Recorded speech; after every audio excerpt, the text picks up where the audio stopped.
Assalamualaikum warahmatullahi wabarakatuh.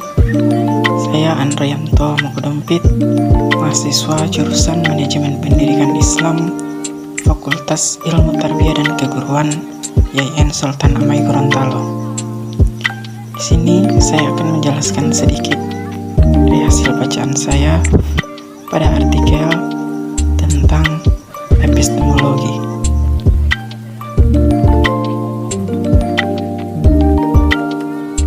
Pengertian epistemologi.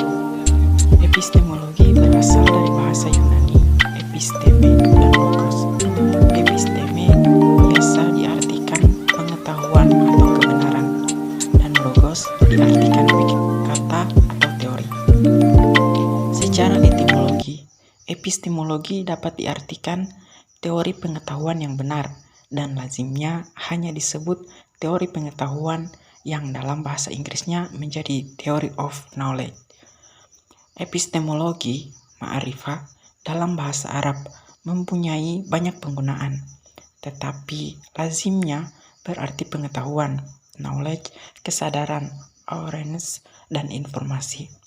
Ada kalanya digunakan dalam arti pencerahan khusus, idrak juz'i, particular perception. Kadang-kadang juga dipakai dalam arti ilmu yang sesuai dengan kenyataan dan melahirkan kepastian dan keyakinan.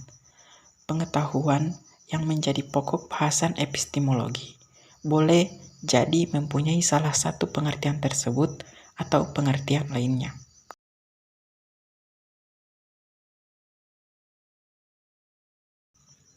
Sumber-sumber epistemologi.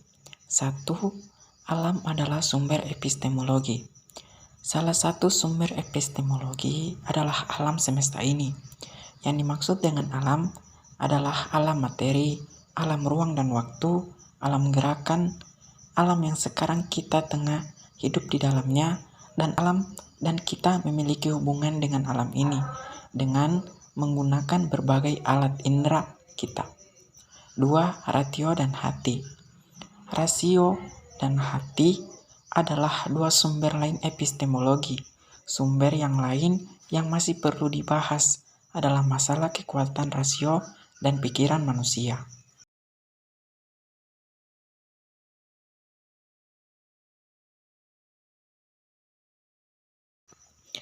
Tiga, sejarah merupakan sumber lain epistemologi.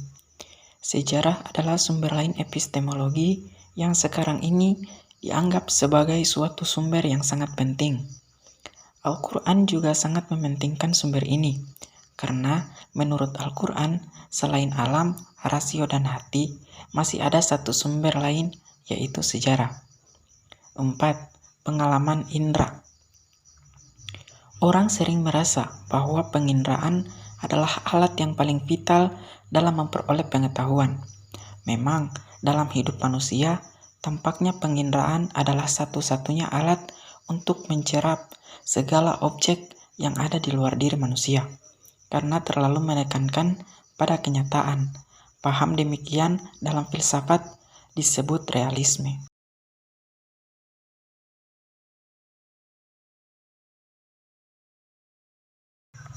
5. Nalar. Nalar adalah salah satu corak berpikir dengan menggabungkan dua pemikiran atau lebih dengan maksud untuk mendapatkan pengetahuan baru. 6. Otoritas. Otoritas adalah kekuatan yang sah yang dimiliki oleh seorang dan diakui kelompoknya. Otoritas menjadi salah satu sumber pengetahuan karena kelompoknya memiliki pengetahuan melalui seseorang yang mempunyai kewibawaan dalam pengetahuannya.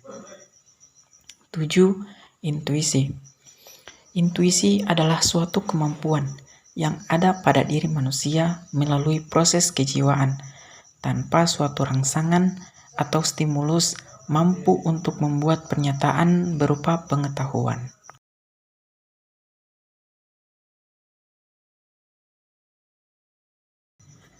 8. Wahyu. Wahyu adalah berita yang disampaikan oleh Tuhan kepada nabinya untuk kepentingan umatnya.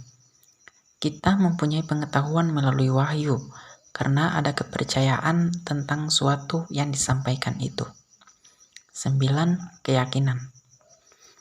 Keyakinan adalah kemampuan yang ada pada diri manusia yang diperoleh melalui kepercayaan. Sesungguhnya, antara sumber pengetahuan berupa wahyu dan keyakinan ini sangat sukar untuk dibedakan secara jelas, karena keduanya menetapkan bahwa alat lain yang dipergunakannya adalah kepercayaan.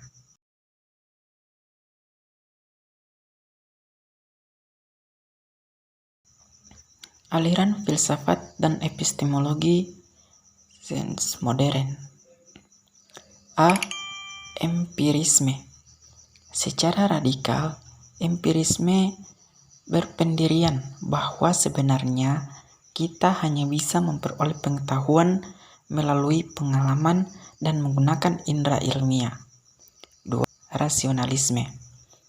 Penganut rasionalisme berpandangan bahwa ia dapat dicapai dengan menggunakan akal budi, intelek, sebagai sumber utama. C. Kritisme.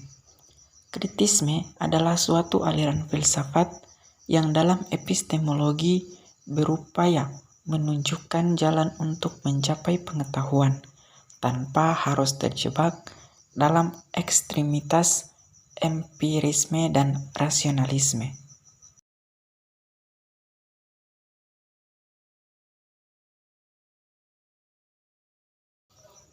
Itulah hasil dari bacaan saya pada artikel tentang epistemologi. Sekian, wassalamualaikum warahmatullahi wabarakatuh.